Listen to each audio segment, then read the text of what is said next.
Covert culture change is best when leadership and/or the overall culture isn't ready to address diversity, equity, and inclusion directly.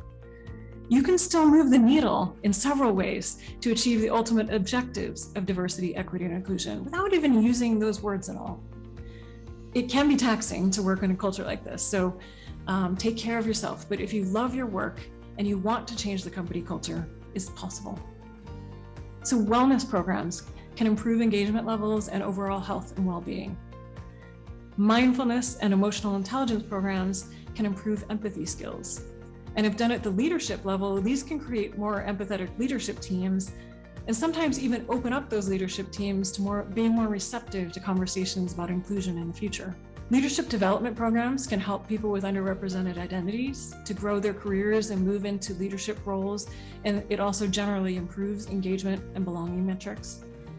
ERGs, or employee resource groups, or affinity groups, these can provide a safe space for people with underrepresented identities to meet people like themselves, to find a place where they can be more themselves within that culture.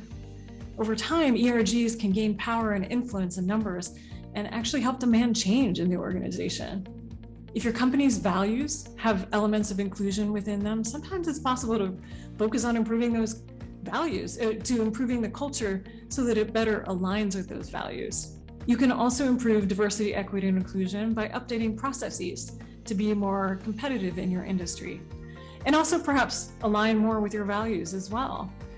So, for example, hiring practices, change those to be more inclusive.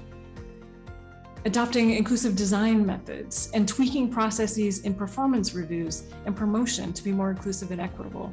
Changing meeting processes can also make a difference in developing a sense of belonging.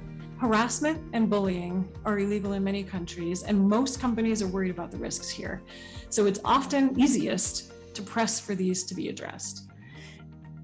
If that's where you are, start there. It's okay to start there. They can be addressed with anti-harassment and anti-bullying policies. But just make sure it's a norm to report incidences, ensure people across the company know where to report, protect people who report, and of course, take appropriate action when people do report.